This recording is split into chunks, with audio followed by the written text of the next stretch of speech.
ছোট পর্দায় আসছে একের পর এক নতুন ধারাবাহিক। তাদের জায়গা দিতেই শেষ করা হচ্ছে চলতি ধারাবাহিকগুলি, তাই পুরনো হোক অথবা নতুন, টিআরপিতে পিছিয়ে থাকলেই বন্ধ হওয়ার আশঙ্কা বাড়ছে মেগাগুলির। এবার আরও একটি খারাপ খবর সামনে এলো। শোনা যাচ্ছে মাত্র 3 মাসেই নাকি বন্ধ হতে চলেছে জলসার সদ্য শুরু হওয়া ধারাবাহিক মিলন হবে কতদিনে। সত্যি কি তাই? আসছে রণজয় অভিকার নতুন ধারাবাহিক প্রতিজ্ঞা।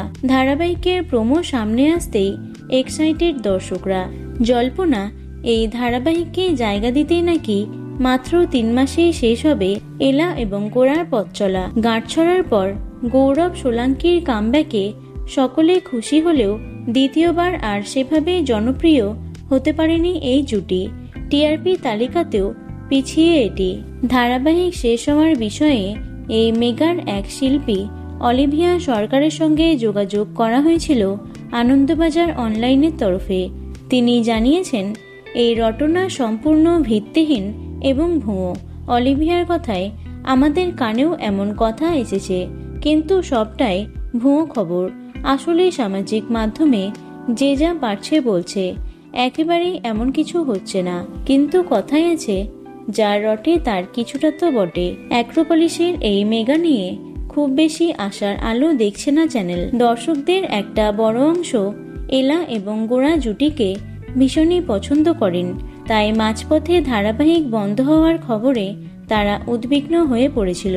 অলিভিয়ার এই আশ্বাস বার্তা তাদের কিছুটা স্বস্তি দেবে বলেই আশা করা যাচ্ছে। এখনো পর্যন্ত নতুন ধারাবাহিক প্রতিজ্ঞার সম্প্রচারের সময় ঘোষণা করা হয়নি। শোনা যাচ্ছে সম্ভবত 9:30টায় আসতে পারে এই মেগা। কিন্তু শুধু প্রতিজ্ঞাই নয়, জলসায় শীঘ্রই আসছে সুরিন্দর ফিল্মসের সংসার সংকীর্তন, যেখানে ফিরছেন মানালি দে এবং সব্যসাচী চৌধুরী।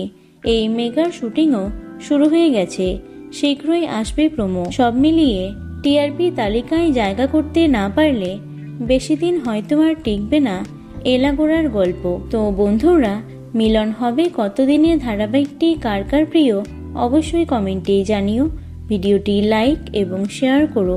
এছাড়াও টলি দুনিয়ার অন্যান্য খবর পেতে চ্যানেলটি অবশ্যই সাবস্ক্রাইব করে রেখো। ধন্যবাদ।